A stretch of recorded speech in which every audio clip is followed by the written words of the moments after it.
Rock and Metal, Live Headbangers, presenta en esta 28ª sesión a Fleetwood Mac. Que la disfruten.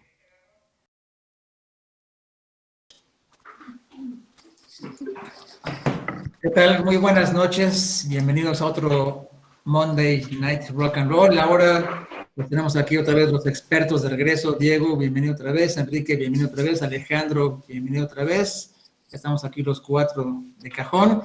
Y hoy vamos a hablar sobre una banda fascinante. Me atrevería a decir que vamos a hablar, yo creo que un 2x1, ¿no? Dos bandas con el mismo nombre. Bueno, por ahí hubo otra banda alterna. Pero bueno, en cuanto a sonido, calidad, en cuanto al género, pues vamos a hablar sobre Fleetwood. Bienvenidos, Alejandro, buenas noches. ¿Qué tal, Carlos? Buenas noches. No, fue un gusto estar aquí de regreso después de que perdí tres semanas de plática que imagino que estuvieron muy buenas. Vi la repetición, de hecho, de varias. No, pues un gusto estar aquí, Diego, y mi amigo Saludos. Tritón aquí también. Pues un gusto saludarlos Un gusto otra vez. nuestro, Buenas Alejandro. noches. Gracias. Perfectísimo. Diego, buenas noches. Buenas noches. Pues yo, gracias por lo de experto, pero sí, en Fleetwood Mac no soy experto, no soy fan. De hecho, lo máximo que conozco de Fleetwood Mac es Seven Wonders, el disco hizo porque lo compró mi hermano, y el video que salían en el desierto aventando guitarras, muy bueno también. Pero no soy gran fan de Fleetwood Mac. Sé que hoy vengo a aprender y a prepararme para dentro de 8 días, que es Accept. Ese sí lo voy a gozar más, pero bueno, sí bailé en el Magic News, no, perdón, en el Magic Circle y en el News del toreo Fleetwood Mac. Lo confieso. Sí, es muy bueno. Yo tampoco soy muy fan de Fleetwood, pero sí hice unas 2 que 3 anécdotas. Enrique, buenas noches. Hola a todos, buenas noches. Pues Fleetwood Mac no solo es una de las grandes bandas de la historia del rock, más que banda es una gran institución, es una gran organización, porque pues en realidad sí pasaron muchos músicos por ahí, y no solo muchos músicos, sino también vamos a estar viendo cambios de estilo, ¿no? Son dos constantes de Fleetwood Mac, precisamente quienes sus apellidos o parte de sus nombres dieron origen al grupo, que son Mike Fleetwood y John McVie, pero los demás sí fue mucha rotación de músicos, y finalmente podríamos hablar, como bien dice Carlos, de dos grandes etapas, dos alineaciones clásicas, pero esto que dice Diego tiene que ver con esa versatilidad y ese viaje que hizo Fleetwood Mac de ir de provenir de una de las grandes, de las más importantes estirpes de la historia del rock, que es el blues británico de mediados de los 60s, hasta aterrizar en el pop ochentero, que pues ya se podía bailar, ¿no? En estos lugares. Entonces, ¿qué relación tiene una cosa con la otra? Pues toda la trayectoria, ¿no? Digamos que a eso llegaron, a eso los llevó, sin demeritar en calidad. Ambas etapas son muy buenas, son fascinantes. Sí, muy buenas, es correcto. Alejandro, vamos a empezar. ¿Qué te parece? Empecemos con esa primera grabación. Hoy curiosamente lo estaba disfrutando otra vez, el Albatros. Creo que ahí fue el inicio en donde la idea de Mick Fleetwood se viene pues a conocer, ahí se da a conocer. Cuéntanos, Alejandro. Bueno, de hecho no son 2 etapas, son 3 y están claramente marcadas, y esas etapas fueron representadas, fueron definidas por el paso de los guitarristas que tuvieron. La primera, a mí se me hace la más grandiosa que tuvo, la menos conocida, es la primera, que es donde domina la guitarra del señor Peter Green, que es el guitarrista más extraño que ha dado, uno de los guitarristas más extraños que ha dado el rock. Tiene una historia muy peculiar, ¿sí? Y él viene del blues británico, sustituyendo en John Mayall's, en el John Mayall Group, a nada más y nada menos que a Eric Clapton. Cuando Eric Clapton sale por cuestiones personales de una gira, Peter Green, entra a sustituirlo, y con ellos, con John Mayall's Blues Breakers, solamente dura un disco. Terminando ese disco empieza el proyecto de Fleetwood Mac, donde se jala de este proyecto de John Mayall's Blues Breakers al señor Mick Fleetwood. Se trae también al señor McVie, ¿sí? Y con ellos, con la sección rítmica que en ese entonces tenía su grupo, es que bautiza el nombre de Fleetwood Mac. Le alcanza para 3 discos porque, como dije, Peter Green, a pesar de ser un extraordinario guitarrista, es un personaje muy raro que inclusive sufrió cuestiones de demencia ya en sus últimos años, acaba de morir en julio del año pasado. Y esta etapa primerita de Fleetwood Mac, aunque es muy reconocida en lo musical, es muy poco conocida por los fans del grupo, ¿sí? Y aquí estamos hablando de Albatros, precisamente, que es una de sus canciones más conocidas de esos entonces. El primer disco, que se llama Fleetwood Mac, sale en 1968, y sale otro disco que se llama Mr. Wonderful, ¿sí? Esos, digamos que integran la parte medular del sonido de Fleetwood Mac con Peter Green, y no nada más con el señor Peter Green. Hay un segundo guitarrista que se llama Jeremy Spencer, que es los que dominaban los sonidos de la guitarra, pero definitivamente el que le da el sonido característico de blues a esas primeras etapas es el señor Peter Green. Peter Green tiene una característica muy especial, y ahí, Diego, es una característica técnica que tú me puedas explicar mejor, nos vas a poder explicar mejor, que tenía invertido 1 o 2 imanes de sus guitarras que hacía que su Gibson Les Paul sonara de manera distinta. Entonces, las primeras grabaciones de Fleetwood Mac no se parecen en nada a lo que ya conocimos comercialmente, su etapa más prolífica, más comercial setentera. Si las pastillas, ¿no, Enrique? ¿Cómo? Sí. Volteaba las pastillas. Volteaba las pastillas para que sonara diferente su guitarra, y eso es algo que aprendió en su paso por los Blues Breakers de John Mayall. Creo que John Mayall también hacía lo mismo. Entonces, por eso es que su guitarra sonaba de una manera muy particular. Entonces, me quiero quedar con esos discos. Los primeros 3 discos de Fleetwood Mac son muy difíciles de conseguir. Las primeras ediciones son muy raras, inclusive para los coleccionistas son artículos de colección. Y es Fleetwood Mac, Mr. Wonderful, que en Estados Unidos llegó como English Rose con una versión con un setlist totalmente distinto, con una versión de Black Magic Woman de Carlos Santana, que en aquel entonces estaba iniciando también su carrera, ¿sí? Y una que se llama Then Play On, que en Estados Unidos le pusieron un nombre medio raro que se llama The Pious Bird of Good Omen. O sea, las versiones inglesas, las versiones americanas de los primeros discos de Fleetwood Mac con Peter Green no tienen nada que ver uno con lo otro más que el primer disco. Son difíciles de conseguir y es una de las etapas menos recordadas de Fleetwood Mac, a pesar de que el señor Peter Green siempre va a estar ligado con el nombre de Fleetwood Mac, ¿sí? Y que, bueno, a mí se me hace una etapa magnífica, poco conocida, magnífica, y dominada totalmente por la guitarra del señor Peter Green. Eso es correcto. Enrique. Sí, es verdad, tan ingrata de repente ha sido la historia con Fleetwood Mac, que algunos de sus temas han sido más conocidos por los artistas que los hicieron famosos. El caso de Black Magic Woman, que en realidad sí es autoría de Peter Green, pero casi todos la hemos conocido por Carlos Santana.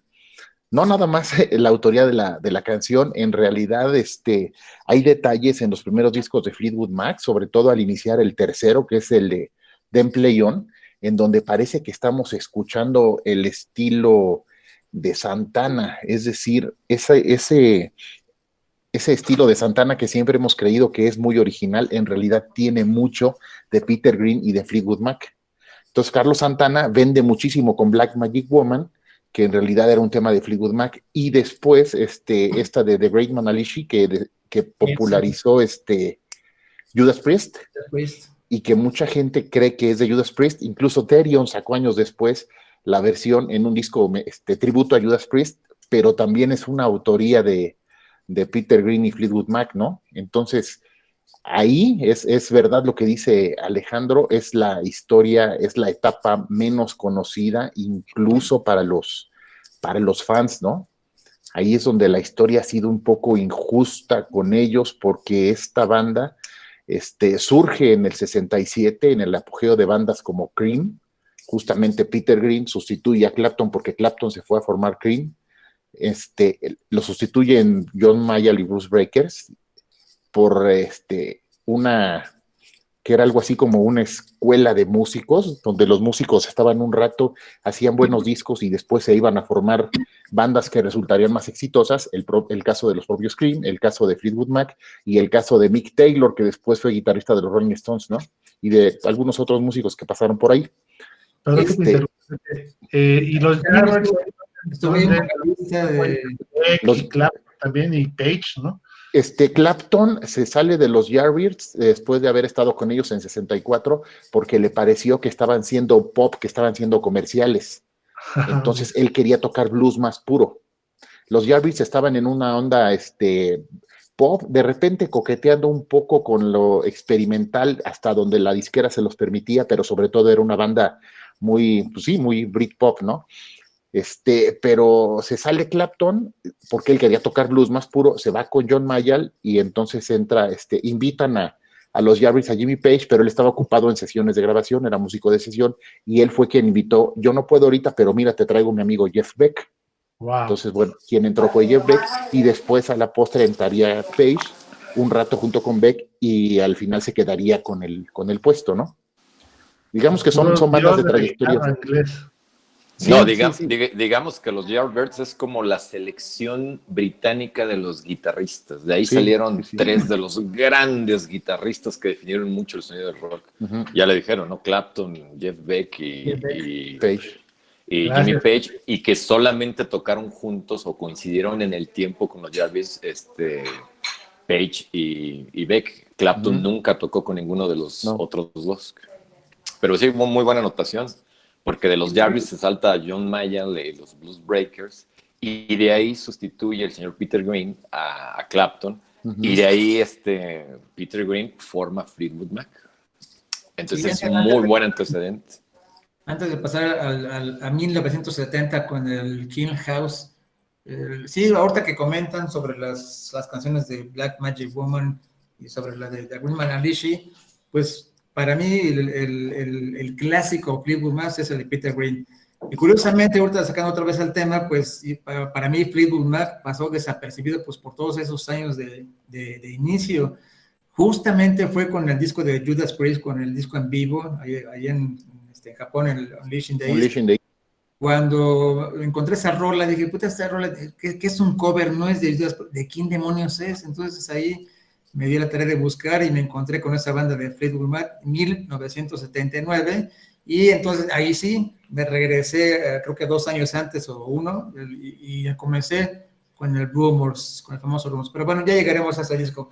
Vámonos al siguiente, Alejandro, el 1970. Bueno, ahí en 1970 ya no está Peter Green, de hecho, Peter Green tiene una crisis existencial muy fuerte, inclusive religiosa. Tiene problemas de salud, problemas mentales. Una de las carreras más raras, porque él regresa 20 años después de estar retirado formalmente de los escenarios, ¿sí? Pero regresa haciendo cosas muy raras, unas muy buenas, otras no tanto, ¿sí? Y terminan internando. Nada más voy a dar un preámbulo al señor Peter Green porque creo que vale la pena. Terminó viviendo como vagabundo durante 7 años, el que lo rescata a su hermano para internar en una clínica de rehabilitación mental, ¿sí? Y pues pasa sus últimos días coqueteando entre la realidad y la ficción, y la verdad, un tipo muy brillante que perdió piso, simplemente terminó perdiendo contacto con la realidad. Y vuelvo a insistir, aunque su nombre siempre va a estar ligado con Fleetwood Mac, no fueron los años más prolíficos. Ya con Clean House en 1970 empieza una primera transición. Este disco yo creo que es el que menos se parece a Fleetwood Mac. No se me hace a mí un buen disco. Están buscando una transición. No hay realmente un guitarrista que tome la batuta, aunque ya estamos hablando de que el señor, ¿cómo se llamaba este señor? Danny Kirwan empieza a hacer las guitarras, es el guitarrista que empieza a tomar la batuta en este disco, no es un disco que valga la pena, la verdad. A mí se me hace un disco que puedes saltarte fácilmente de la discografía de Fleetwood Mac, porque hasta que entre el señor Bob Welch, un año después, es cuando empieza la segunda gran etapa de Fleetwood Mac, que está caracterizada por la guitarra del señor Bob Welch en conjunto con el señor Wink. Entonces, este disco Clean House sirve como transición de la etapa de Peter Green a la etapa de Bob Welch como los guitarristas fundamentales de Fleetwood Mac. Exactamente. Bueno, el diagnóstico que tenía Peter Green era esquizofrenia, ¿no? Sí estuvo en tratamiento de esquizofrenia. Pero bueno, enfermedad delicada. Enrique. Muy triste el caso de Peter Green. Llega un momento en el que dicen los otros miembros de Fleetwood Mac que Peter Green lo que quería era donar a la caridad, a instituciones de caridad, todas las ganancias de la banda por música, y los demás le dijeron, pues muy noble, muy altruista, pero estás loco, ¿cómo vamos a hacer eso, no? Algo así como lo que pasó, parecido a lo que pasó en Pink Floyd con Sid Barrett. Con Sid Barrett, ¿no? O sea, un miembro que fue fundamental, fundador de la banda, pero que los demás vieron que ya no podía seguir por salud mental, ¿no? Un tema de salud mental. Sí, este disco efectivamente es flojito, tiene dos datos curiosos, un valor agregado. Aquí es donde empieza a participar Christine Perfect, que después se convertiría, al casarse con John McVie, en Christine McVie, que se convirtió en la segunda vocalista, o bueno, en la otra vocalista, no es que fuera primera y segunda, en la etapa posterior de Fleetwood Mac, que sería como la alineación comercial clásica, ¿no? Christine McVie, pero aquí participa ella como músico invitado. Ella misma pidió que no se le pusiera en los créditos, grabó teclados, grabó coros y además diseñó la portada del disco. Sí, estaban los teclados, sí recuerdo eso, ¿no? Pero no sé, bueno, estaba leyendo cuánto tiempo se tardó en casarse en lo que entró a la banda y se casó con el John McVie, pero bueno, no dudo que haya sido inmediato, pero sí es una nueva etapa. Uh-huh. Este es el del 70, vamos al siguiente, Alejandro. Ese es Killing House. Aquí entramos ya al terreno, sí. Aquí, este es Killing House todavía. Aquí entramos al terreno ya del señor... ¿Perdón? Digo, la portada sí, pero vamos a entrar... Sí, pero vamos a hablar ya de la etapa de Bob Welch. Bob Welch es un guitarrista, es un artista americano, es el primer americano que se asocia con Fleetwood Mac. De hecho, a Fleetwood Mac se le recuerda como una banda británico-americana. El primer guitarrista, incluso el primer integrante americano es Bob Welch, y le da una personalidad muy distinta a Fleetwood Mac. Él trae un rock mucho menos psicodélico que el que tenía Peter Green en sus inicios, obviamente menos orientado al blues. ¿Sí? El señor Bob Welch le da un toque más, vamos a hablarle más técnico en el sentido de hacerlo sonar un poquito más, ¿cuál sería la palabra? Un poco más pulido, un sonido más directo, un sonido menos elaborado, ¿sí? Aunque siempre compartió una segunda guitarra. Entonces las guitarras son muy pulidas. Me gusta más la etapa de Peter Green, pero la etapa del señor Bob Welch es bastante aceptable y dura 5 discos. Esos 5 discos tampoco se parecen a ninguna otra etapa de Fleetwood Mac, ni a la de Peter Green, ni la que más adelante vamos a hablar, que es su etapa de, vamos a llamarle consolidación y comercialización a lo bestia de Fleetwood Mac. Esta etapa es poco reconocida en lo comercial, es reconocida en lo musical y le da por ahí sus primeras entradas al top 100, sobre todo de Inglaterra, y en Estados Unidos empiezan a tener un poco de presencia precisamente por la entrada de Bob Welch. Future Games es el primero que entra al Billboard 200, número 91 en Estados Unidos, y es el primero que se certifica como oro en ese país, y le da un reconocimiento mucho mayor en Estados Unidos que en Inglaterra.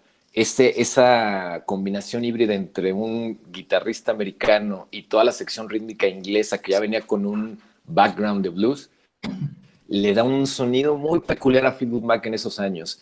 Y repito, no se parece nada al Fleetwood Mac que yo creo que todos conocemos. Esta segunda etapa, aunque no tan espléndida, tan majestuosa como la de Peter Green, es muy buena etapa y también es poco conocida. Sí, es correcto eso. Bueno, yo fíjate, me di a la tarea de escuchar este disco completito y noté algo, igual, ustedes ya me corregirán, pero el disco completo sí es algo raro, es como tú lo dices, la etapa de transición entre el Fleetwood anterior y el nuevo, y por ahí tiene unos matices, como que si fueran alguna introducción o alguna, vaya, una armonía a lo que es el metal depresivo, ¿eh? Ahí algo tristón, algo así de que, ya sabes, ¿no? Córtate las venas con pan Bimbo y no sé qué tanto rollo, pero bueno, esa fue mi impresión. Lo escuché 2 veces y es bastante raro, muy raro, pero bueno, eso sí es bueno. Enrique. Sí, fíjate, es bien curioso. Si la carrera de Fleetwood Mac hubiera empezado con este álbum, a Fleetwood Mac se le hubiera considerado una banda de otro género, a lo mejor se le hubiera considerado una banda de, híjole, no sé, de progresivo, de hard rock, de art rock, de algo diferente, muy diferente, pero como siempre había sido conocida como una banda de blues. Esta etapa de transición fue difícil de absorber por muchos seguidores de la banda porque sentían que se estaba alejando de sus raíces, y eso es lo que muchas veces los fans no le perdonan a las bandas, que se alejen de su sonido original, ¿no? Un caso triste porque pues las bandas tienen derecho a evolucionar, a hacer otras cosas. Ahora ya lo vemos en retrospectiva y creemos que es un gran acierto, un signo de evolución, de crecimiento, que la banda se haya alejado del blues, porque pues nos entregó evolución, nos entregó otros estilos, ¿no? Pero sí es una transición peculiar, es una transición curiosa y que tristemente no va a ser recordada como una etapa, al menos mediáticamente, importante o definitoria en el sonido de Fleetwood Mac. Aquí participa ya, es parte de la banda, ya se casa con John McVie y Christine McVie y ya es totalmente miembro de la banda, ¿no? La primera mujer en entrar como miembro fijo a Fleetwood Mac. A la banda, pues sí, Vámonos al siguiente, vámonos a 1900, ¿en qué año es el Bertree 72? 72. 1972, Alejandro. Oye, Carlos, si estamos hablando de álbumes depresivos, yo creo que es el que se lleva la joya de la corona, ¿eh? Desde la portada, Sí, yo creo que es el álbum es el álbum más melancólico de Fleetwood Mac de esa etapa. Yo creo que en general, de todas las etapas, yo creo que es el álbum más melancólico. Sin embargo, le fue bien comercialmente. Y bueno, yo sé que este programa es para headbangers y es difícil hablar de que Fleetwood Mac pudiera entusiasmar a un headbanger, pero bueno, aquí voy a hacer una de las pocas conexiones que podemos encontrar con ese mundo. El señor Martin Birch participa como ingeniero de sonido y Martin Birch posteriormente fue el que definió el sonido de Iron Maiden. Entonces, una de las etapas de aprendizaje del señor Birch viene con Fleetwood Mac. Él ya conocía a Peter Green, trabajó en la etapa del señor Bob Wells y bueno, él aprendió muy bien el oficio, sobre todo de las guitarras dobles y la sección rítmica, que es perfecta en estos discos de Fleetwood Mac.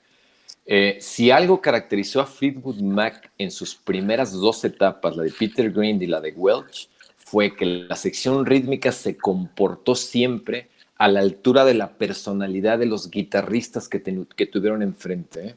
El señor Fleetwood en la batería, el señor McVie, no sé cómo se pronuncia su apellido, en el bajo, bueno, siempre han sido muy pulidos, muy exactos en todo lo que es la sección rítmica, que se me hace una sección rítmica de las mejores que ha dado el rock. Y ellos siempre se adaptaron a lo que Fleetwood Mac estaba buscando como banda y ellos simplemente se adaptaron al sonido que la guitarra proponía, porque como buen grupo de rock, Fleetwood Mac siempre estuvo guiado por lo que los guitarristas le empezaron a decir o por donde los guitarristas se estaban moviendo. Como debe de ser, disco, ¿no? Es como debería ser. No siempre pasa, pero debería Sí. ser así. Y aquí los señores Fleetwood y el señor McVie entendieron perfectamente de qué se trataba su trabajo y ellos trascendieron y se les va a recordar siempre como los miembros constantes de Fleetwood Mac. Y este disco a mí me gusta mucho.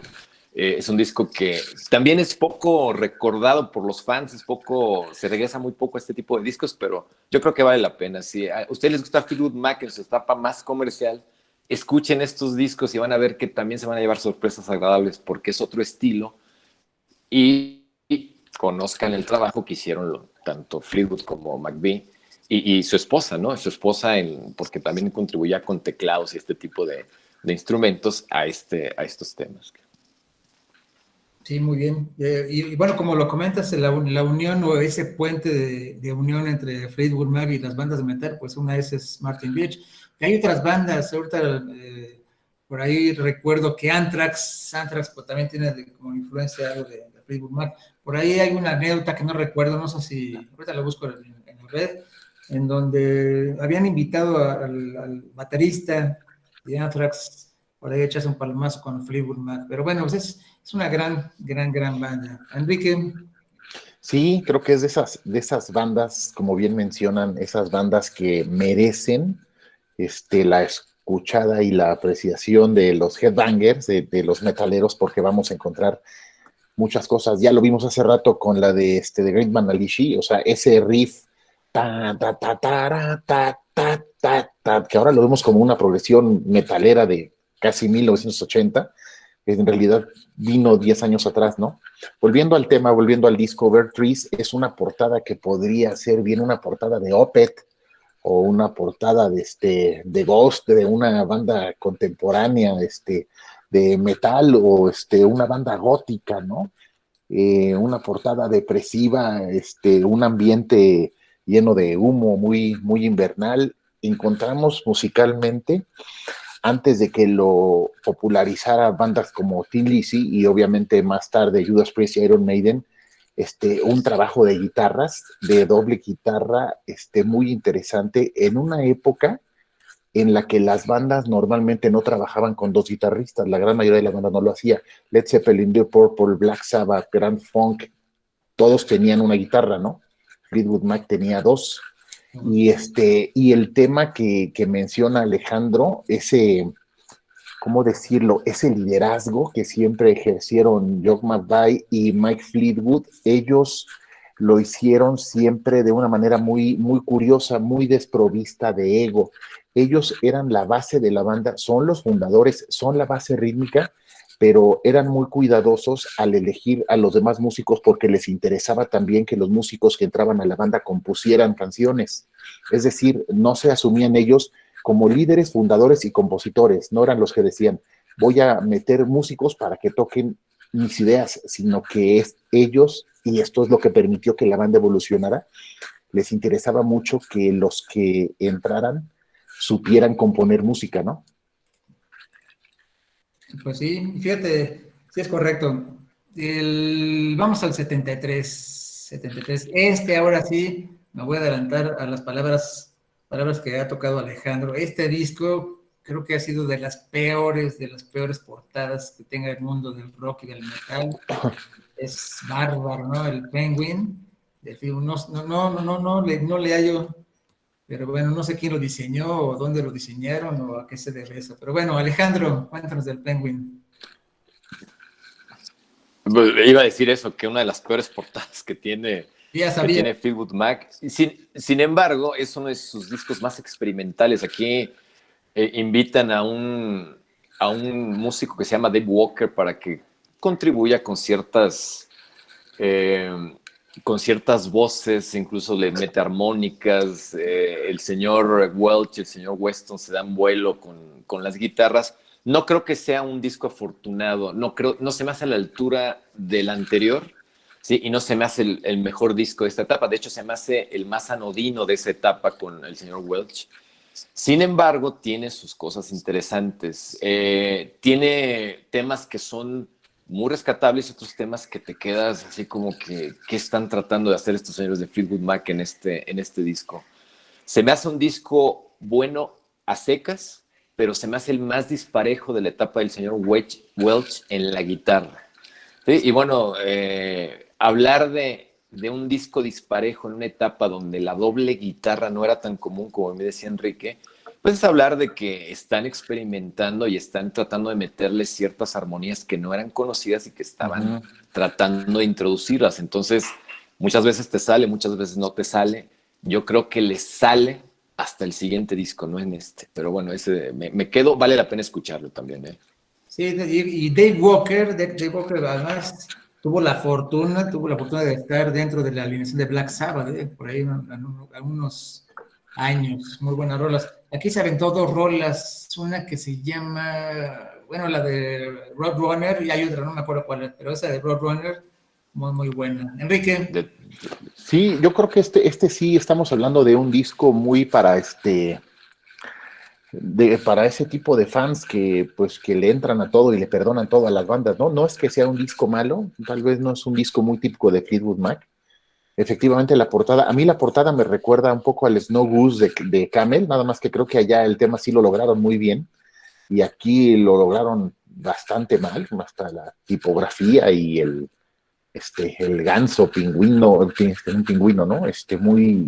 Mal hecho, ¿no? Muy mal hecho, muy grotesco, ¿no? Sí, yo creo que es un disco regular, es un disco de transición que nos preparaba ya casi para el final de esta etapa, ¿no? De esta etapa de la banda. O sea, es este y uno más y se acaba esta etapa y empieza la etapa comercialmente más exitosa, ¿no? Tal vez precisamente por ese tipo de riesgos que la banda decidía tomar es que en ese tiempo pues no resultó tan exitoso, ¿no? Pues sí, yo creo que sí, tu punto de vista sí es correcto. Pero bueno, según yo son el Penguin, bueno, viene el Mystery of To Me, pero son otros dos, ¿no? Viene allí el del 74, porque el disco homónimo, ese fue 75, sí. en 75, a partir de Sí. ahí, ese ya es el despegue de la segunda etapa, ¿no? Uh-huh. Ya, ahí despega a sus anchas. Vámonos a la siguiente, después del Penguin viene el Mystery. 1973. Alejandro. Fíjate que es un disco, desde la portada, un disco muy peculiar. Ya está el señor Welch y el señor Weston haciendo una mancuerna de guitarras muy experimental para lo que era Fleetwood Mac o para lo que sonó Fleetwood Mac en sus etapas tanto anteriores como posteriores. Es un disco bien logrado. El señor Martin Birch desde el anterior ya se mete de lleno en la producción. Ya no es el ingeniero de sonido nada más, sino se mete ya de lleno en la producción y le da otro tipo de dirección y vuelvo a insistir, al sonido de las guitarras.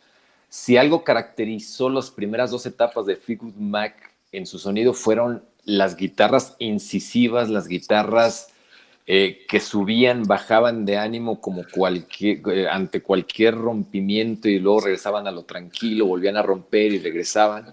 Bueno, este disco se puede definir como el ejemplo exacto de esa etapa que trataba de hacer el lucimiento del señor Bob Welch en la guitarra.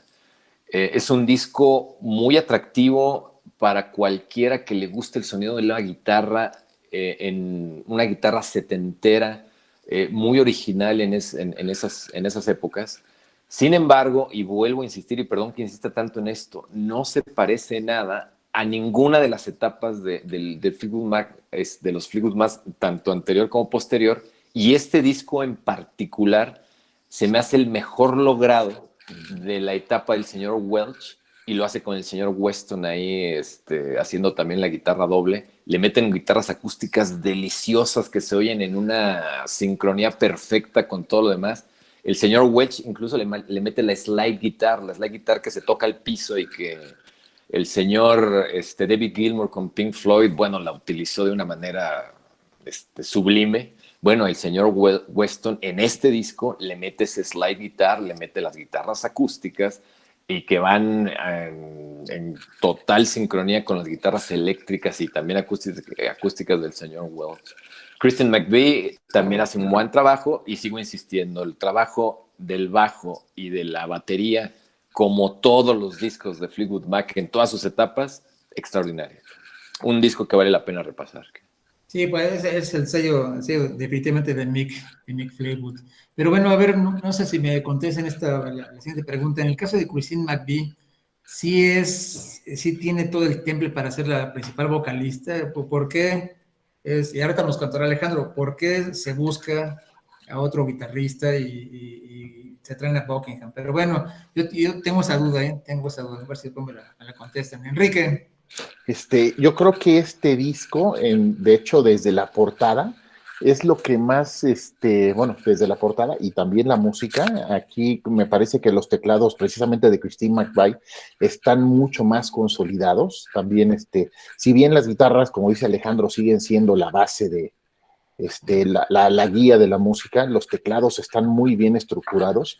A mí me suena ya un coqueteo con una especie de, con un progresivo, con un soft rock, con un progresivo suave, con un progresivo del que encontramos después, no el progresivo más loco que hacía Emerson Lake and Palmer o King Crimson o Yes, sino un progresivo que se asemeja un poco más a lo que harían después bandas como Styx, como Supertramp, ¿no? Una especie de pop muy sofisticado que de repente toca algunos terrenos del rock progresivo por lo elegante de sus armonías vocales, por el trabajo de las guitarras y por esos teclados sostenidos que van llevando la base de los temas. Sí, es mejor disco que el anterior y tal vez sea de lo más... pues de lo más curioso, de lo más bien logrado de esta etapa de transición. Sí, vámonos al siguiente. Vamos, perfecto, vamos muy bien en tiempo. ¿Por qué siento esta rapidez aquí en la charla? Porque esa primera etapa fue así, fue muy rápida. Y el 68, 74, que es el siguiente disco. Y aquí ya creo que con este se termina la primera etapa de clásico de Fleetwood Mac, del clásico sonido, a lo mejor el clásico blues entre no sé, un rock muy austero, ¿no? Muy austero. Pero bueno, Alejandro, vamos al Heroes. Había dicho que Penguin era el disco más anodino de esa etapa, no, me equivoqué, se me olvidaba este. Este es el disco que menos vale la pena de esa etapa y yo creo que por eso se acabó esa etapa. Esta se me olvidó. Hasta se me había olvidado precisamente por eso. Welch participa solo en la guitarra, ya no está con se me fue el otro guitarrista, Weston, ya no está con ellos, entonces se nota, y tampoco Martin Birch ya está en la producción y se nota. Este disco, digo, por algo lo olvidé, no, esos discos que no vale la pena escuchar sin saber el contexto.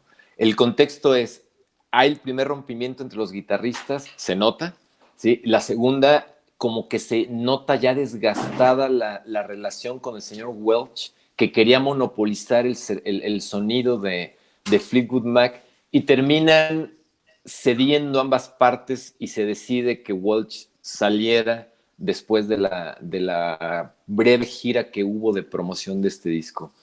Este disco pues marca el rompimiento y yo creo que es el que representa el último disco de la etapa, digamos, menos conocida de Fleetwood Mac.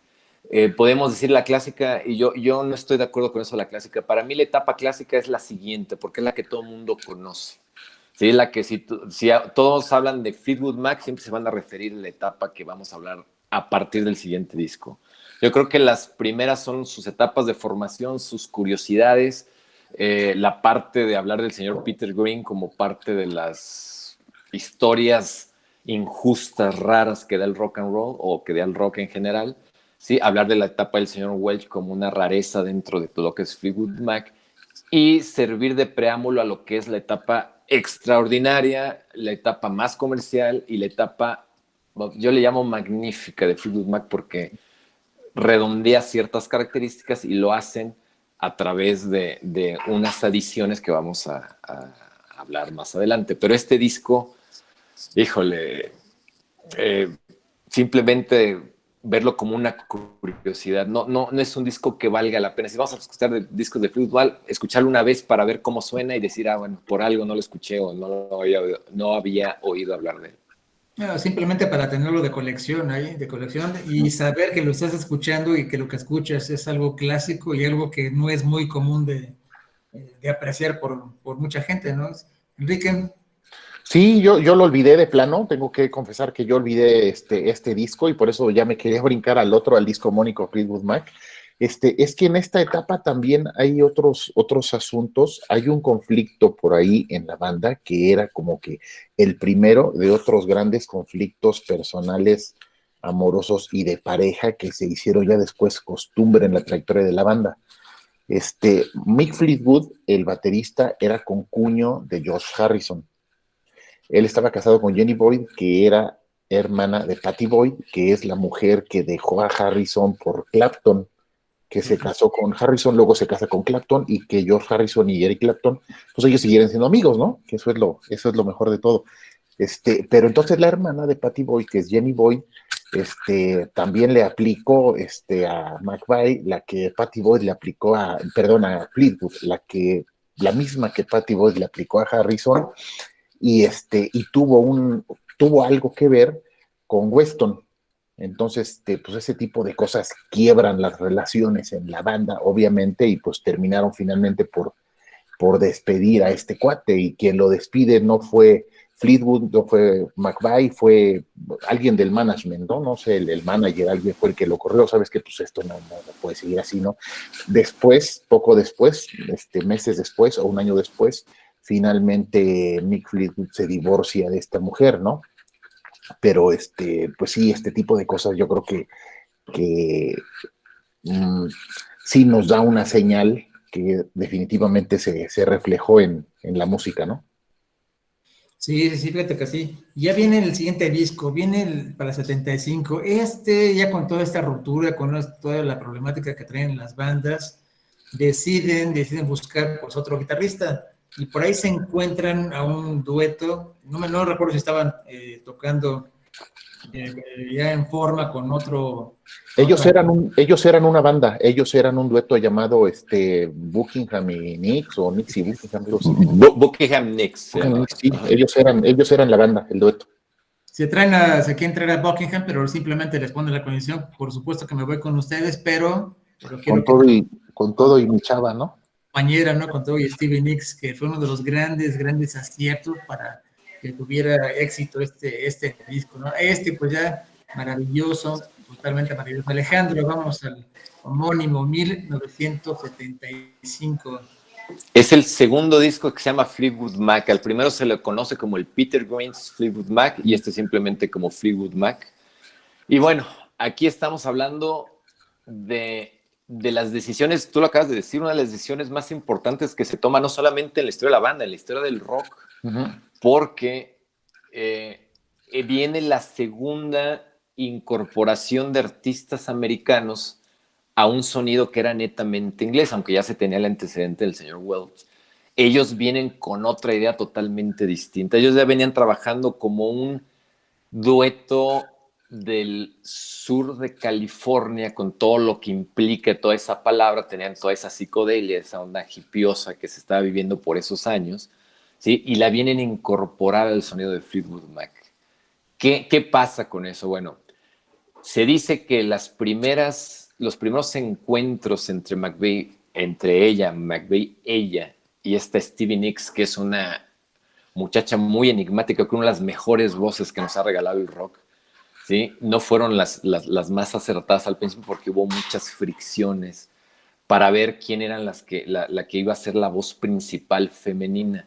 Afortunadamente, y lo digo con un afortunadamente que tiene una resonancia de millones de discos vendidos después, supieron encontrar el punto exacto de dónde sería la voz principal Nicks y dónde sería la voz principal McVie en las voces femeninas.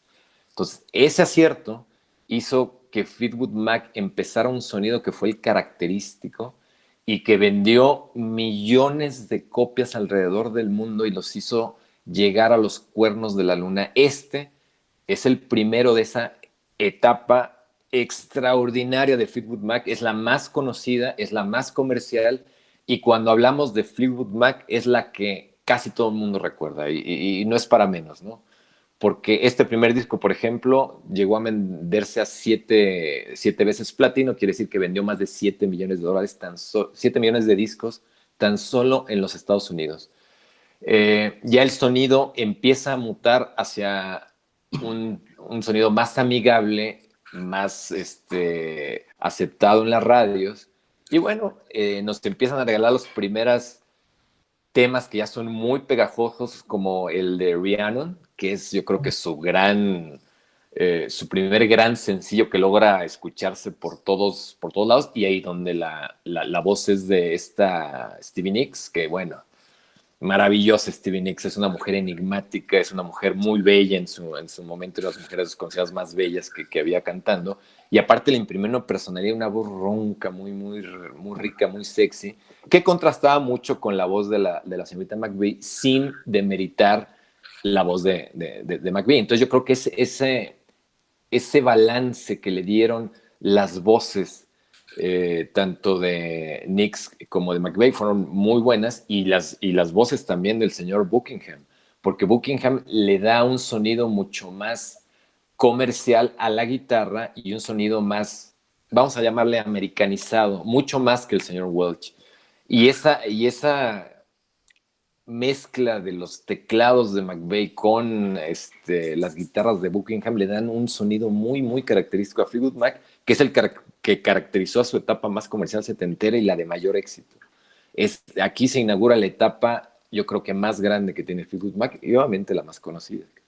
Pues sí, además llegaron por la puerta grande, ¿no? Lindsey Buckingham y Stevie Nicks, tanto que llegaron y hasta a componer y escribieron ahí unas canciones, llegaron, se apoderaron de casi de la banda, del escritorio, de la pluma y el papel, y se dedicaron a escribir grandiosas, esta de Rihanna y la de Monday Morning. Enrique.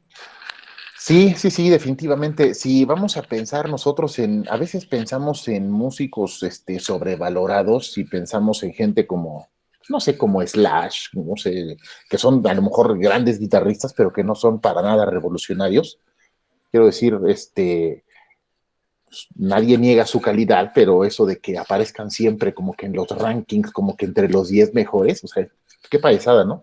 Y Lindsey Buckingham es la otra cara de la moneda. O sea, es un guitarrista que yo no sé por qué no es considerado de los mejores de su época. En realidad está olvidadísimo. Técnicamente es un guitarrista que, pues que no le pedía nada a los más grandes, ¿no? Lo que pasa es que estaba metido en otras cosas, era no cabía dentro del Olimpo de los guitarristas, porque ese Olimpo de guitarristas era tradicionalmente británico, él era estadounidense y estaba más metido en el pop, pero a la vez eso es lo que le daba a él esa distinción, ¿no? Tocaba bien, componía bien, armonizaba bien y cantaba bien, o sea, es un cuate valiosísimo, sí, esto fue como los mejores fichajes que hicieron como dueños del equipo, McVie y Fleetwood, traerse a este par, ¿no? O sea, yo creo que el combo funcionaba completo. Buckingham es un musicazazazo, no sé, yo creo que en términos de ejecución, no sé, con todo el respeto que merece el pasado de la banda, tal vez sin comparar, o sea, Peter Green es también una institución, pero tal vez fue el mejor músico que pasó por Fleetwood Mac, y Stevie Nicks, de esas grandísimas voces del rock, no sé, es de mis cantantes femeninas favoritas, junto con Ann Wilson de Heart, o sea, me parece que son de ese tipo de cantantes femeninas que no tienen un toque, que tienen ese toque femenino, sí, pero también tienen ese toque salvaje, ese toque agresivo que las diferencia de las demás, ¿no? Aquí pasa algo bien curioso, sí, sus nombres generaban confusión porque Lindsey a todo mundo le sonaba como nombre de mujer y Stevie le sonaba a todo mundo como nombre de hombre, ¿no? Y ellos eran pareja y parece que traen ahí el sexo volteado, ¿no? Pero bueno, sí, aquí empieza la etapa de oro de la banda. Pues sí, sí, por ahí hay unos videos, un concierto, no recuerdo en dónde, de Fleetwood Mac, en donde Buckingham hace de las suyas y se avienta un solo de creo que más de 5 minutos. Es increíble, musicazo. Sí. Sí, muy bueno. Podría ser a lo mejor la diferencia, porque está Buckingham justo entre la primera camada de los grandes y entre la segunda camada de los jóvenes. Estamos hablando que, vamos a ponerlo en mi perspectiva, entre Jimmy Page y Clapton, y del otro lado está Malmsteen, y está Steve Vai, y está... Es de esos guitarristas, exacto, es de esa generación intermedia. Media. Sí, aquí un breve paréntesis, fíjate que ahora que murió Van Halen, alguien preguntaba por ahí en redes quién es el guitarrista técnicamente más, más importante, o más bien el guitarrista de rock más técnico, intermedio entre la generación de Hendrix, que yo creo que termina con Blackmore, y la generación de Van Halen, ¿no? Entonces, a mí no me venía a la mente otro más que Uli John Roth, que fue ese guitarrista de la etapa vieja de Scorpions, ¿no? Pero creo que Lindsey Buckingham entra perfectamente en esta generación. Es de esos guitarristas virtuosos intermedios, ¿no? Sí, como los hermanos, ¿no? Los del medio, pues se olvidan. Sí, exactamente. Me confundo el mayor o el menor y el medio, pues, el medio, ¿no? O sea, pero esa parte muy importante de Buckingham, y siempre a una altura impresionante. Verlo es un placer Sí. muy grande. Vámonos a Alejandro, maravilloso, de los mejores de la historia del rock, el ya clásico, el Rumors. Adelante. Mira, hay discos que marcan épocas, hay discos que se consideran como un parteaguas o como un punto de referencia de una época. Cabe en esta definición, y yo pocas veces me atrevo a decir o me atrevo a calificar un disco como obra maestra. Yo creo que esta es una de estas que vale la pena mencionarlo así. No solamente en lo comercial fue muy exitoso, es un disco completo de principio a fin. Son de esos discos que no le duele, no le falta, no le sobra nada. Aquí el balance que alcanzan los músicos es de niveles extraordinarios, hasta sobrenaturales, me atrevería a decir. Y pasa algo muy curioso, y eso ya lo había dicho Enrique anteriormente. Este disco documenta una de las etapas más duras en lo personal de los integrantes del grupo. Fleetwood se estaba divorciando de esta muchacha Boyd. Tanto Stevie Nicks como Buckingham también tenían ya sus problemas y estaban tronando. Y también por ese lado los McVie también estaban tronando. Entonces tenían por ahí problemas personales muy fuertes. Y el nombre del disco viene a colación de lo que se decía en los medios, de que había problemas, y ellos respondían, no, son rumores. Ahora sí que, como dice la canción, son rumores, son rumores. Bueno, trascendió tanto eso que decidieron bautizar el disco así, como Rumores. Sí, pero bueno, es un disco de esos que no le falla. Si lo vas a escuchar y quieres conocer al grupo, escucha de Rumors y vas a ver que no vas a encontrarle una falla, y vas a decir, me gusta Fleetwood Mac porque escuché este disco. Vuelvo a insistir, es un disco que marca una época, que marca, yo creo que uno de los sonidos más característicos setenteros dentro del género. Y bueno, no nos vamos a equivocar cuando hablemos de este disco como yo creo que lo más grande, lo mejor logrado en todos los sentidos, en lo comercial, en lo musical, en la ambientación, en lo que logró para la banda, este disco de Rumors, y en general dentro de la historia de rock. El sonido característico de Fleetwood Mac lo encontramos en este disco sin lugar a dudas. Es un disco extraordinario y no me voy a alcanzar de alabarlo, porque lo volví a escuchar como parte de la presentación de este programa y bueno, me puso hasta de muy buen humor para estar... Completito, rola tras rola, es, bueno, perfecto, el disco perfecto. Enrique. Sí, no, es un disco simplemente maravilloso, de los mejores discos de la historia del rock. Este disco debe ser considerado a la altura del Sargento Pimienta, a la altura del Dark Side of the Moon, a la altura del Led Zeppelin 4, a la altura de la Night of the Opera de Queen. Es un disco así magnánimo totalmente. Es un disco que además sale en una etapa en la que esas relaciones personales de los miembros de la banda no solo le dan el título, como bien dice Alejandro, o sea, todo el mundo habla de nosotros, andan haciendo rumores, decía Stevie Nicks, a mí me están acostando con Fleetwood, me están acostando con Mick y con John, o sea, independientemente de que sí tenía problemas serios con Buckingham, había mucha tensión, mucha presión, pues imagínense, mucha responsabilidad, giras, grabaciones, la presión por todos lados y además gente muy joven, gente que estaban todos todavía en sus 20 o apenas si acaso los más grandes llegando a 30 años, entonces pues es muy fácil que se pierda el piso, además drogas, cocaína, marihuana, Buckingham era muy, muy adicto a la coca y a la marihuana, casi todos los demás eran más bien adictos al alcohol, entonces esa tensión es parte de uno de los ingredientes, curiosamente, que resultaron esenciales para dar una obra maestra, ¿no? Empezando por la primera rola, que es Second Hand News, así, noticias de segunda mano, noticias de otros, lo que otros dicen acerca de nosotros, ¿no? ¿Cómo se llama esta? Go Your Own Way, Go Your Own Way, vete por tu camino, vete por tu propio camino, es la canción que le dedica Buckingham a Stevie Nicks y ella le responde con Dreams, ¿no? Como diciendo, pues se van en los sueños, sueños en los que a partir de ahora tú ya no entras, ¿no?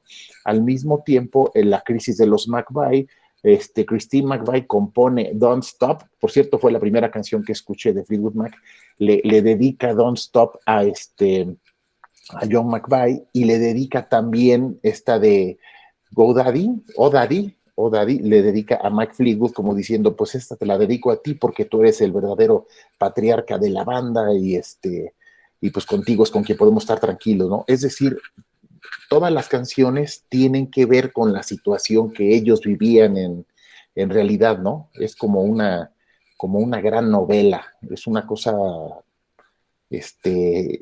única, ¿no? En la historia del rock, hombres y mujeres, gringos y británicos, jóvenes y unos un poco más viejos, en el caso de McVie y de Mick Fleetwood, entonces un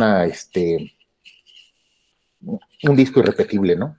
Musicalmente es increíble, es maravilloso. Yo no sé, pocas bandas hacen un disco donde todas las canciones son buenas y todas las canciones le gustan a todo mundo, ¿no? De los más vendidos en la historia de la música, está como en quinto, sexto lugar de los más vendidos, está el Thriller de Michael Jackson, Back in Black de AC/DC, Dark Side of the Moon de Pink Floyd y por ahí uno de Eagles, estos de Billy Joel y está de Fleetwood Mac, ¿no? O sea, es éxito comercial, éxito artístico y pues un disco irrepetible e insuperable.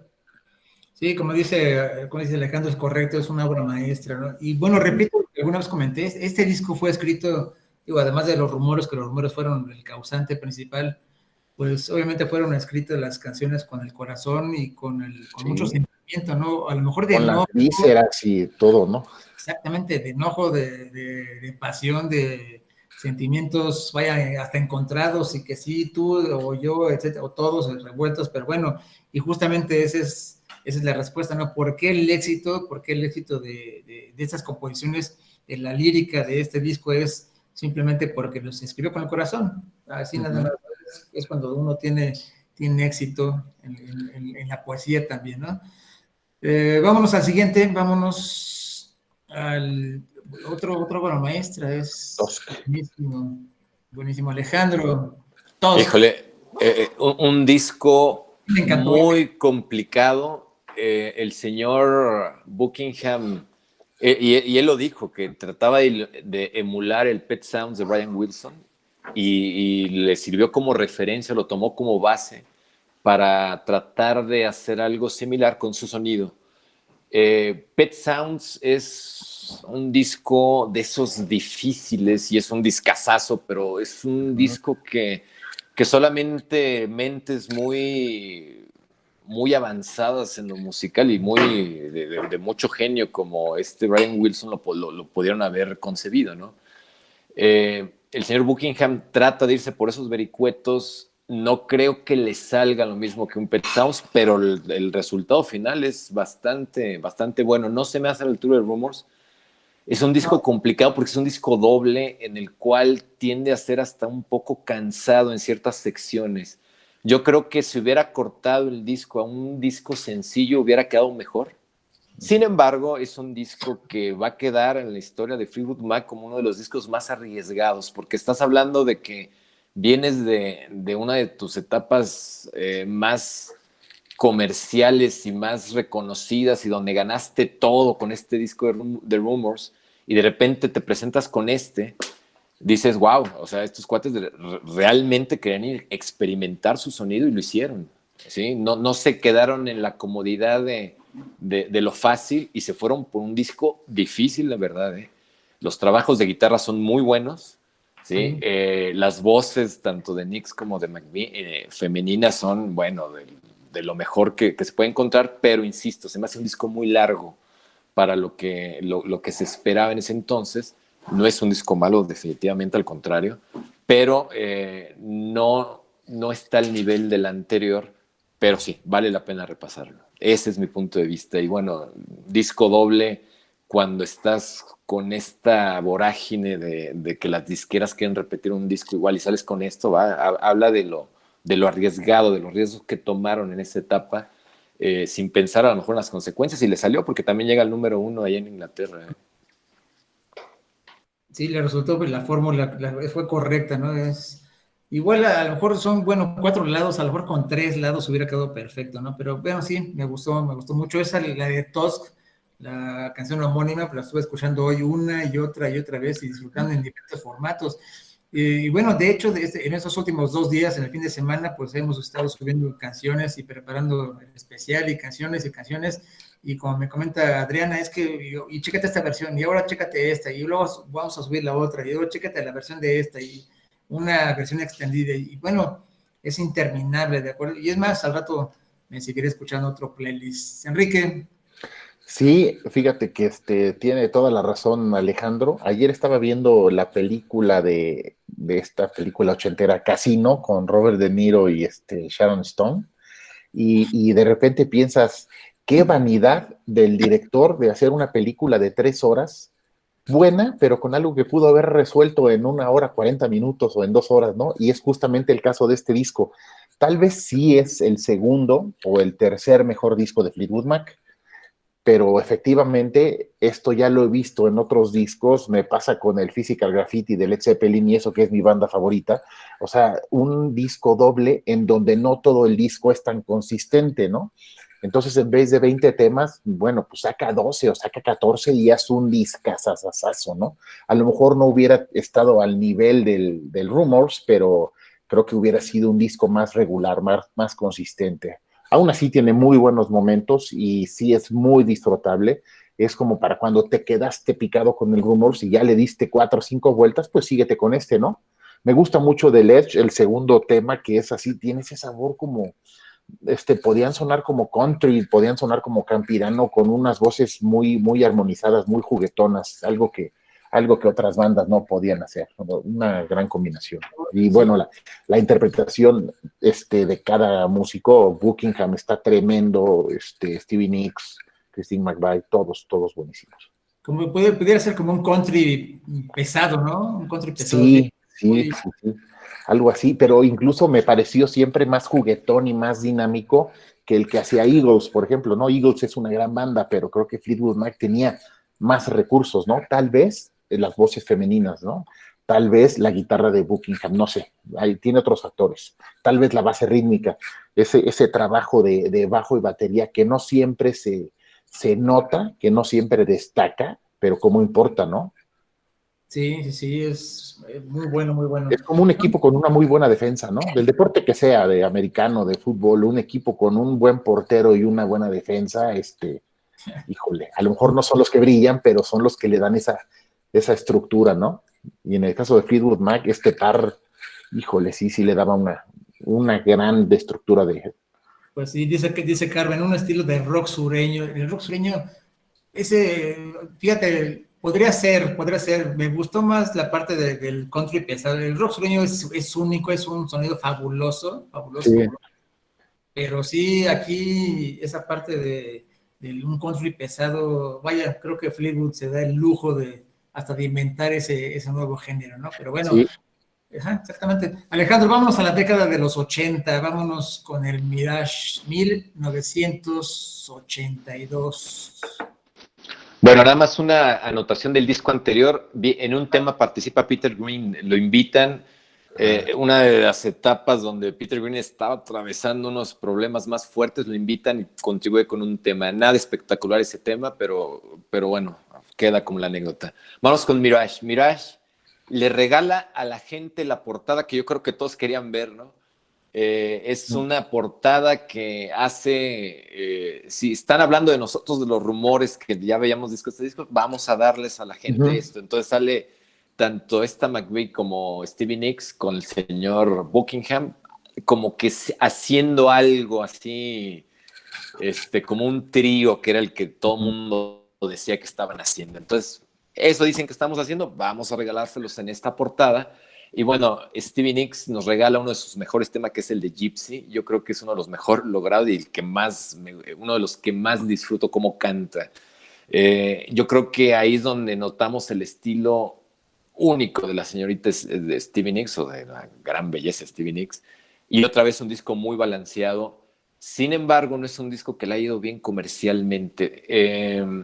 No llegó al número 1 después de 3 número 1 seguidos que tuvieron en su tierra natal, en Inglaterra. No desarrolla tan bien. Y es lógico porque los 80 hacen una transición a otro sonido y dejó de ser un poco, vamos a decirle, atractivo para las nuevas generaciones ochenteras este tipo de sonido. Es un disco bastante disfrutable de principio a fin. No se me hace redondo como el de Rumors, pero vuelvo a insistir y estoy de acuerdo con Enrique. La base rítmica de cualquier banda lo describiste como la defensa en un equipo de fútbol. Le da consistencia a una banda, le da consistencia a un equipo, y esa consistencia nunca la ha perdido Fleetwood Mac. A lo mejor ha tenido etapas no tan buenas como cualquier temporada en un equipo de fútbol, pero siempre han respondido en los momentos importantes. Y este disco vale la pena también. Si les gustó Rumors, Tusk, insisto, es un disco difícil, pero con este de Mirage no te equivocas. Este es un sonido totalmente identificable con Fleetwood Mac.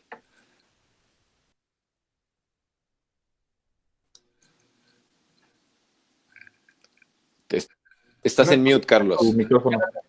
Al rato me aviento este disco porque me lo brinqué y ahí sí no tengo argumentos para pero bueno, vámonos al siguiente. No, perdón, Enrique, te doy la palabra. Sí, pues es un disco en donde Fleetwood Mac ya se alejó totalmente, ya se había alejado desde Rumor y Tusk, pero aquí sí ya está totalmente divorciado de su pasado blusero, pero pues es que tenía que ser así, acorde a los tiempos. Es 1982, 83, o sea, ¿quién toca blues en ese año? Nadie, ni Gary Moore lo hacía ya, o sea, ya estamos hablando de que pues como bandas, como artistas, sobre todo cuando estás en los cuernos de la luna, para poder sobrevivir al cambio de década y todo lo que esto trae consigo, tienes que buscar cómo adaptarte, ¿no? Creo que esa adaptación tal vez la lograron mejor en el siguiente álbum, ¿no? Pero creo que aquí todavía es como un intermedio, ¿no? O sea, entre el Fleetwood Mac más pop y todavía algo que traían de sus grandes años de gloria setenteros, ¿no? Está como a la mitad, pero es un buen disco. O sea, creo que sigue estando entre los mejores de la banda. Es muy disfrutable. Gypsy es muy buena. Love and Store, la primera rola, la rola que abre el disco, es muy buena. O sea, definitivamente sí y sí, tal vez sea por la base rítmica, o sea, suena la base, suena ese asunto inexplicable que tienen las grandes bandas, que es como el groove, que es como la cadencia, que es como esa rítmica que solamente escuchas en ellos. Es algo que encuentras mucho en Fleetwood Mac, algo que encuentras mucho en Aerosmith, algo que encuentras mucho es como un ingrediente secreto, ¿no? Que le da como ese caldito, como algo un elemento totalmente rítmico, ¿no? Su distintivo.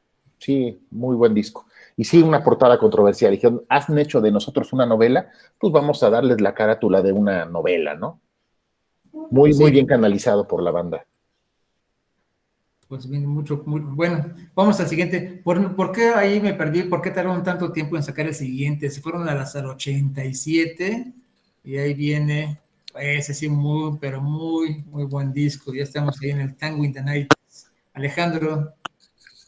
Bueno, aquí ya empezaron a tener ciertos problemas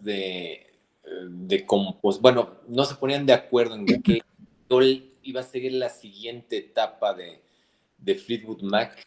Ahí, y este disco, como dice Enrique, suaviza un poquito y se aleja de las raíces bluseras de sus primeras etapas, este disco de plano las borra. Yo creo que es su disco más pop, más soft, más suave que sacaron. Sí, sin embargo, es un disco muy disfrutable. Yo creo que el cambio que hicieron y se adaptaron al sonido de la década, le salió con todo, porque es que lo regresa otra vez al número 1 en Inglaterra y los vender otra vez gran cantidad de discos. Y ahorita, yo digo, el Mirage es un gran acierto en las composiciones de Stevie Nicks, y este de Tango in the Night es una de las grandes aciertos de composición de su contraparte femenina, que es la señorita McVie, o McVie, ¿sí? Y ahí el tema, por ejemplo, de Little Lies, que es de McVie y cantada por ella, es el que domina este disco. Contrario al disco de Mirage, donde era Stevie Nicks, ahora es la que se luce en las voces, la protagonista principal de la historia, es la señorita McVie. Entonces, ese balance que dieron a lo largo de su carrera de los discos en las dos voces femeninas, bueno, ningún otro grupo que yo recuerde en la historia del rock tiene ese balance de voces femeninas. ¿Sí? Obviamente vienen también parte de las voces del señor Buckingham. Y bueno, es un disco que si bien se aleja totalmente de las raíces bluseras de Fleetwood Mac, lo adapta a unas necesidades imperiosas en lo comercial, pero lo hace de buena manera, lo hacen con mucho estilo. Y ese estilo yo creo que nunca lo pierden, y eso es lo que yo creo que hay que aplaudirles con todo. Sí, suavizaron su sonido, sí, se alejaron de sus raíces, pero lo hicieron de una manera tan elegante, con un disco tan bonito, que dices, bueno, no tienes nada que regalarles, digo, que reclamarles. Las voces siguen siendo buenísimas, y vuelvo a insistir, lo que decía Enrique, la sección rítmica sigue cumpliendo con creces, adaptándose a las necesidades del nuevo sonido de Fleetwood Mac para esas etapas ochenteras. Un disco que también no se pierde. Si alguien está escuchando y dice, voy a escuchar la etapa ochentera de Fleetwood Mac, y escucha Tango in the Night, le va a gustar y le va a hacer pasar un buen momento. Sí, es un disco obligado dentro de la discografía de Fleetwood Mac, totalmente. Este disco lo compré en el acetato ya justamente cuando salió en el 87 en la universidad, y no sé por qué, otra vez dije, bueno, pues va a estar bueno o no va a estar bueno. Entonces lo perdí, no sé porque yo era de los clásicos alumnos que todos los días me llevaba los acetatos, llevaba 2, me regresaba con 3, los grababa, regresamos, intercambiamos, pero ese, es más, ni siquiera recuerdo dónde lo perdí, pero bueno, ya lo recuperaré pronto, y ahora con esos lanzamientos en acetato, de relanzamientos y reediciones, porque sí vale la pena la inversión de tenerlo en el long play. Enrique. Sí, fíjate que me acuerdo, asocio mucho este disco, este regreso de Fleetwood Mac, porque bueno, sí venían de una ausencia de 4 años sin sacar disco, cuando en la primera mitad de los 70 lo sacaban cada año y después lo sacaban cada 2 años, ahora pasan 4 años. Lo asocio mucho un poco con, aunque de eso es otra banda y es otra historia, con la de Jefferson Airplane, que se volvió Jefferson Starship, y luego Starship, en donde de repente te das cuenta que son dos bandas que nacen justamente en esa etapa de psicodelia de finales de los 60 y ya están, pero en el pop, ¿no? Con Jefferson Starship pasa lo mismo, ¿no? Además de los cambios de alineación y cambios de nombre, porque en este mismo año de Little Lies sale la de Nothing Gonna Stop Us Now, o bueno, no sé si fue el mismo año, con un año de diferencia, y que también te presentaba algo que había sido ese Jefferson Airplane de White Rabbit, comparado con este inicio de Great Maladies de Fleetwood Mac, ¿no? Es decir, qué curioso es ver de repente a Mick Fleetwood que fue parte de los Blues Breakers de John Mayall, ya adaptadísimo a los 80s y ya grabando música que es muy disfrutable, pero que también es bailable, ¿no? Porque la época parece que así lo demandaba. Es decir, ¿qué relación tiene John Mayall y los Yardbirds y esas bandas y los Kings y los Stones? ¿Qué relación tienen con Bananarama y con Belinda Carlisle y con Duran Duran y con lo que escuchábamos en el 87, ¿no? O sea, es una evolución tremenda. Podrá gustarnos o no gustarnos, pero qué bien lo hicieron, qué bien entendieron que pues que no era 1967 ni 77, sino 87, ¿no? Es un discazo, ¿eh? Little Lies también fue creo que fue la primera que escuché, cuando yo estuve consciente de qué se trataba Fleetwood Mac, ya había ido para atrás y escuché Don't Stop, pero cuando estaba yo todavía yo tenía como 11 años, 12 años, cuando sale Little Lies y sonaba en el radio como totalmente lo que era un hit radial, y qué bonito suena esto, ¿quiénes son? ¿Quién sabe? Fleetwood Mac, no, pues quién sabe cuál sea su historia, ¿no? O sea, nadie pensaría, pues sí, estos señores que están tocando el bajo y la batería tocaron con aquellos hippies de los 60, ¿no? Tremenda evolución. Sí, de aquí me gusta la que más me late, bueno, Little Espe, la que me va mucho, mucho es la de Seven Wonders, que la he estado escuchando el día de hoy, muy buena rola. Todo el disco Sí, muy... es una maravilla. Y es cierto, ¿no? En esos playlists que encontrabas en el bazar, en cassettes, porque ibas a hacer una fiesta y te incluían Little Lies. Vaya, Fleetwood Mac estaba incluido en esos playlists, en las fiestas clásicas de luz y sonido. Bueno, impresionantes fiestas, ¿no? No podía faltar Quiet Riot, Journey, Def Leppard, bueno, Fleetwood Mac también incluidos. Vámonos al siguiente, Alejandro, vámonos a 1990, Behind the Mask. Aquí se responde una pregunta que ya flotaba en el aire. ¿Qué pasaría si alguno de estos integrantes se saliera de la banda y qué repercusiones tendría? El disco anterior marca la última vez que tocaron oficialmente la alineación que yo sí le llamo la clásica, que es la de Stevie Nicks, la de Buckingham, la de Mick Fleetwood en la batería y la pareja... Y los dos McVie. ¿no? Tango in the Night representa este último disco. Behind the Mask representa el primer rompimiento y desgraciadamente fue con el guitarrista, que fue con Buckingham. Entonces, Buckingham, aunque participa nada más en un tema, ya no se mete a lo que es la concepción. Como su despedida, más bien, ¿no? Ya. ¿Y qué hacen para sustituir a Buckingham? Se traen a dos guitarristas, se traen a uno de nombre Rick Vito y a otro que se llama Pete Burnett. Entonces, para hacer las labores que hacían nada más Buckingham, tienen que traer a dos guitarristas y el resultado, aunque es aceptable, les da un nuevo número 1 y el último que tienen en Inglaterra, definitivamente ya no es lo que era el sonido de Fleetwood Mac. Ya no es la guitarra del señor Buckingham, que ya lo habíamos dicho, es una guitarra muy identificable. Aquí ya es una transición a lo que significó el Fleetwood Mac después de su primer gran rompimiento de la alineación. No es un disco malo, definitivamente no lo es, pero no está a la altura de todo lo que se hizo anteriormente cuando esos 5 se consolidaron como el sonido de Fleetwood Mac más reconocible y más entendible para todos los fans. Yo creo que marca el principio del fin de la etapa que yo llamo clásica o más comercial, ¿sí? Y nos regala algunas cosas interesantes, algunos destellos, pero ya no es un disco extraordinario, no es un disco de esos memorables que vamos a decir, bueno, este es el Fleetwood Mac que me gustaría escuchar. No. Pero digo, la pena repasarlo para ver qué es lo que hacía o cómo sustituías a alguien como Buckingham con dos guitarristas. Pues esa es la respuesta es este disco.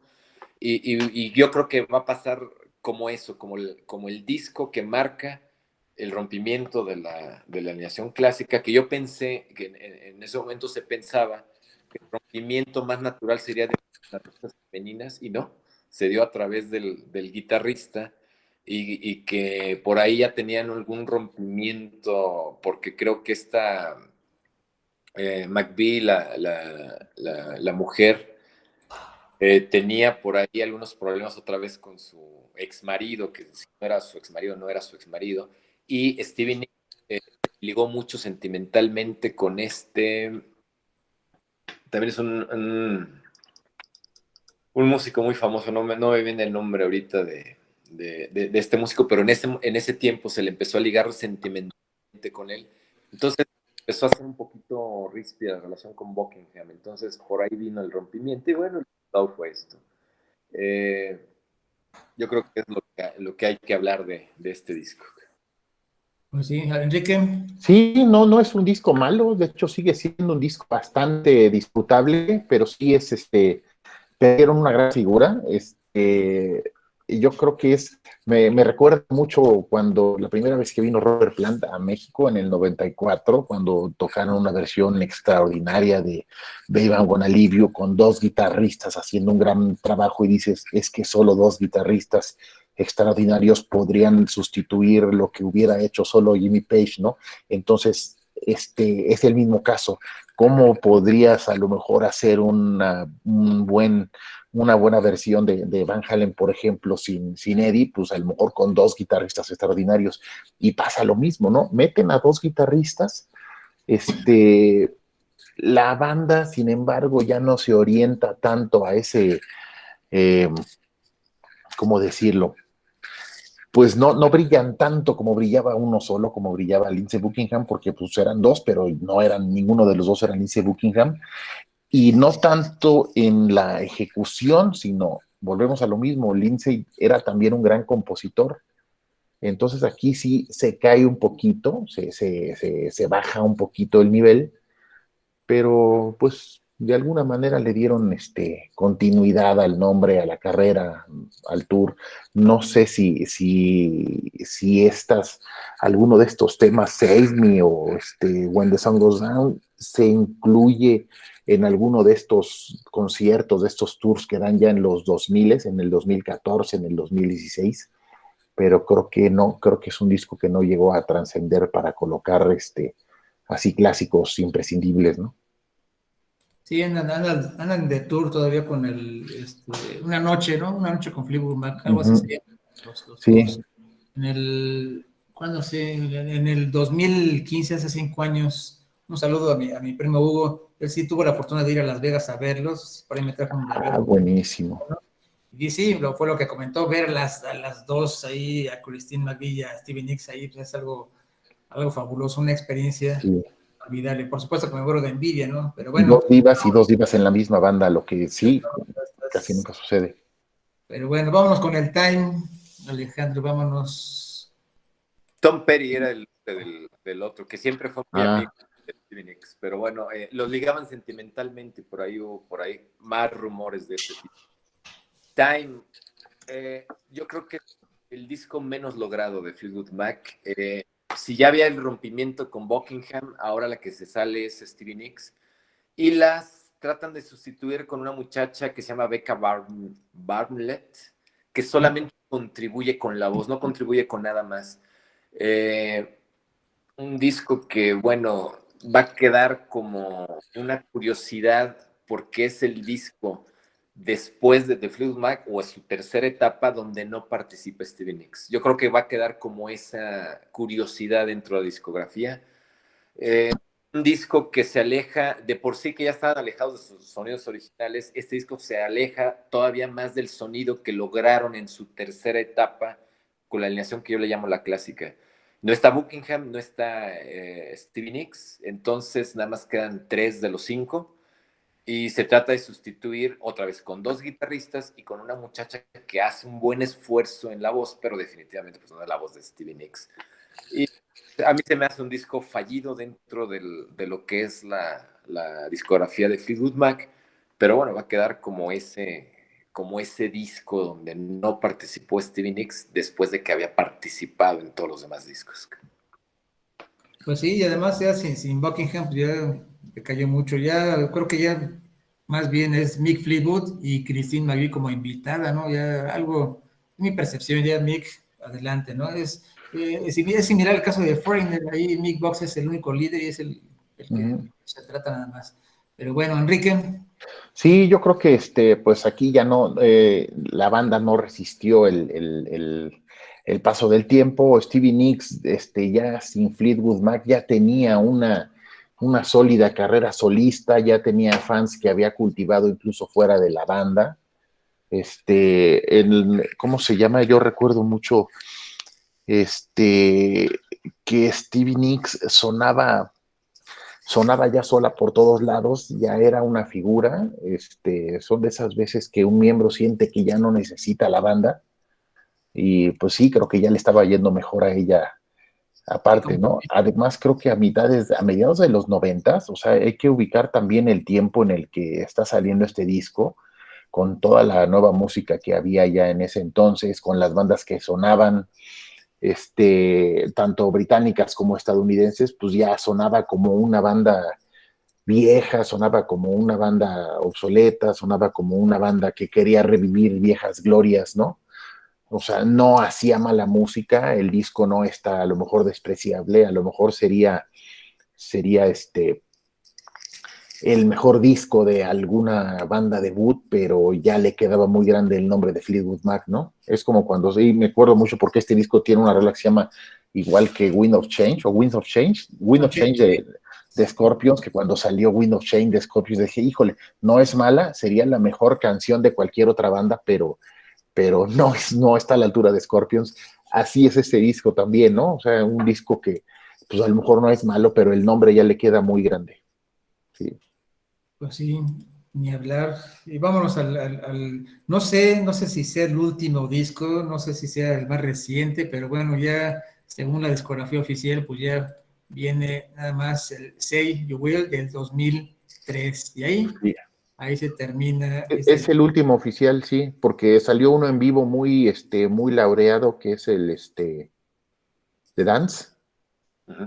Sí, y digo, ahorita con todo lo que han estado trabajando y los conciertos, pues igual. Son Pues recopilaciones, son aniversarios y todo. The Dance es un disco muy bueno, que es precisamente el 20 aniversario del Rumors, pero sí, el último de la discografía de estudio es Say You Will. es el Say You Will, Alejandro. Responde a la pregunta, ¿qué pasa si nos volvemos a juntar y hacemos un disco? Lindsey Buckingham regresa a Stevie Nicks. Christine McVie no quiere participar como miembro oficial, pero participa. Y obviamente la base rítmica de Fleetwood y de McVie pues están ahí porque son los dos inamovibles de esa alineación. Y se me hace un disco bastante digno para un regreso como es Fleetwood Mac. Say You Will, el tema homónimo del disco se me hace bueno. Hay otro que se llama Peacemaker, que también le hace mucha justicia a lo que es Fleetwood Mac. No estamos esperando, obviamente, el gran disco como un Rumors, pero se me hace un regreso muy digno de fue, o de Muy que es bueno. un disco que definitivamente se disfruta. No se me hace un disco redondo, pero repito, es un disco que si sirve como cerrojazo a su discografía, a su carrera, por la edad que ya tienen ciertos integrantes, podría servir como digno colofón a lo que es una gran carrera. Si no fuera así, sacar otro disco, se me hace un disco que sería aceptable dentro de lo que es la transición de una banda clásica setentera a los 2000, también funcionaría como tal. Entonces, las voces de Stevie Nicks siguen siendo magníficas. A mí me gusta mucho la voz de esta mujer. Y creo que hace un trabajo bueno, sin llegar a ser extraordinario, clásico, de esos que vamos a recordar siempre, como lo que se hizo a mediados de los 70, pero funciona y funciona yo creo que muy bien. Y si fuera, y repito, si fuera lo último que hicieran como disco oficial, serviría como un gran colofón, como un gran epitafio, lo que es una gran carrera de una de las bandas más reconocidas, británico-americana, porque hay que reconocerle esa aportación americana que tuvieron esos miembros a una banda netamente británica. Entonces me quedo con esa idea. Sí, perfecto, perfecto. Enrique. Sí, fíjate, es muy curioso ese tema que pone Alejandro, británicos con norteamericanos, no siempre la fórmula resulta. Tenemos el caso de Whitesnake por ahí, tenemos por ahí King Crimson, no sé, que han tenido músicos británicos y músicos estadounidenses, pero normalmente las bandas son de un lado, son de otro, ¿eh? Esta combinación fue muy buena, combinar también casi, y no a propósito por un asunto de equidad, sino porque realmente tenían los tamaños para estar ahí, la misma, casi la misma cantidad de hombres que de mujeres, o sea, 2 mujeres y 3 hombres, y pues sí, la verdad es que lograron algo impresionante. Sí, es una buena despedida, se sigue escuchando ese groove sabroso, de ese toque de Mick Fleetwood y John McVie, ese groove, ese caldito, ¿no? Esa cadencia. Dudo que saquen otro álbum, yo creo que es además creo que en el 2017, ¿no? 2018 corrieron en definitiva a Lindsey Buckingham, es decir, si llegáramos a ver una reunión cuando puedan hacer tour, no sé, 2022, esperando que llegue la mayoría, pues ya sea sin Buckingham, porque creo que ahorita no sé bien la causa, pero sí ya están peleados en definitiva, ya o a lo mejor lo invitan y llega como músico invitado, pero ya no es parte de la banda. Pero sí dudo que saquen otro álbum de estudio, ¿eh? Pues sí, Y, que ojalá y y sí. como tomando en cuenta que tiene 17 años que salió que es un buen disco, es un disco bastante aceptable, ¿eh? Mejor que Time, mucho mejor que Time. Mucho mejor, mucho mejor. Pues sí, bastante, muy buen disco, muy buena banda, bastante buena banda, una banda que todos recordamos definitivamente, si no desde los 60, desde los 60, 70, sí, desde el 82, 84 y para adelante. Es una banda que nos ha recordado momentos excelentes, excelentes en Oye, la sí, época preparatoria de la universidad. Alejandro, no han venido a México, ¿verdad? Ellos creo que nunca han venido a México, ¿verdad? no ha venido Yo no recuerdo ninguna promoción, ningún concierto aquí en México. ni a la frontera, ni nada. Pero por eso, creo que hace 5 años fue lo que platicábamos con mi primo y fue que Hugo y Jonathan, que, bueno, tú los conoces, decidieron irse a verlos a Las Vegas, un concierto bastante bueno. Pero les repito, ¿no? Pues ojalá y una reunión y se descuelguen para acá en el próximo año o en 2 años, 2022, como dice Enrique, pues un tourcito no nos caería nada mal. Buenísima banda. Vámonos a despedir. Alejandro, algunas palabras para el final. Pues sí, recordar lo que dijo Enrique ahorita, que desgraciadamente ya no andan en buenos términos con Buckingham. Ahorita en la alineación original a partir de 2018 vuelven a sustituir a Buckingham con 2 guitarristas, uno rítmico, uno líder, que nombre Mick Campbell y otro es Neil Finn. Entonces, si no se resolvieran esos temas, yo creo que ya no veríamos esa parte. Ojalá se dé un reencuentro con Buckingham para que podamos ver a esa alineación clásica o la alineación más comercial junta. Pero bueno, si vinieran a México, yo tuviera oportunidad de verlos con esta alineación para ver algún concierto de Fleetwood Mac, encantado de verlos. Ojalá me toque, porque ver en vivo cantar a McVie, a Phoenix, sería un agasajo tremendo. Y bueno, me despido con esto. Fleetwood Mac, una banda que vino a revolucionar un sonido que en su momento se ligaba mucho al blues clásico y supo darle ese toque para hacerlo más comercial y hacerlo más accesible a un público que no gustaba o que no era afecto a ese sonido de blues, y lo popularizó muy a su manera. Ese es el gran acierto que yo creo que tiene Fleetwood Mac. A través de un sonido que nace totalmente del blues, lograron comercializar un concepto y lo comercializaron a lo bestia y de una manera muy elegante, muy sofisticada. Tuvieron sus épocas de experimentación y arriesgaron cuando tuvieron que arriesgar, se adaptaron cuando se tuvieron que adaptar, ¿sí? Y esas mutaciones que sufrieron a lo largo de tiempo lo hicieron de una manera muy, muy digna, muy, muy profesional. Y yo insisto y yo tomo las palabras de Enrique con esta parte. La sección rítmica de Fleetwood Mac siempre se comportó a la altura, no importando qué reto sonoro les estuvieran imponiendo las décadas o las modas, ahí estuvieron para darle respuesta a cada uno de los sonidos, a cada uno de los guitarristas que pasaron con ellos, a cada una de las voces que se unieron con ellos y a cada una de las modas, conceptos que se están manejando en ciertas épocas, ahí estuvieron para responder. Y Fleetwood Mac es una de las bandas que debe ser recordada como una de las grandes referentes dentro de la historia del rock, y me quedo con esa idea. Y bueno, perdimos a Peter Green este año. Bueno, pues ya estamos viendo cómo poco a poco se están empezando a morir ciertos músicos de cierta edad, y ojalá que Fleetwood Mac todavía me toque verlos en vivo, porque no he tenido la oportunidad, y me quedo con eso. Ojalá que los pueda. Muchas Gracias, gracias. Enrique, un placer. Carlos, un placer y buenas noches. Sale, gracias, Luis Enrique. Palabras. No, un placer, un placer. Muchas gracias por esta invitación y por esta ocasión. Fleetwood Mac es una banda que trasciende este asunto de los estilos, que trasciende nacionalidades y que trasciende épocas. Es decir, no es una banda de hard rock inglesa de los 70s, no es una banda estadounidense pop de los 80s. Es decir, tiene todo eso y tiene mucho más. Tiene muchos estilos, tiene las dos nacionalidades y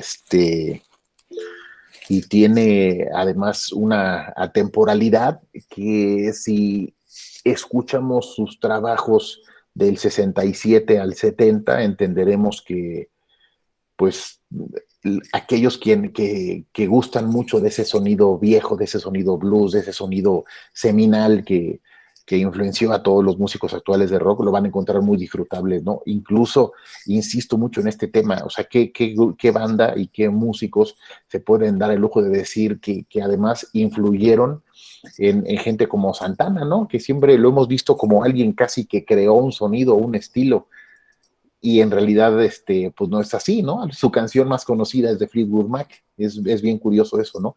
Y sin embargo lograron adaptarse también al paso de los tiempos, y en el 77 fueron otra banda, y en el 87 fueron otra banda, hablando en términos musicales, ¿no? Sí, pues unos fundamentales, ¿no? Totales, y qué bueno que sus integrantes siguen vivos, y qué bueno que la mayoría siguen activos, y ojalá todavía tengan un poco de cuerda y podamos todavía tener la suerte de alcanzarlos en una gira, ¿eh?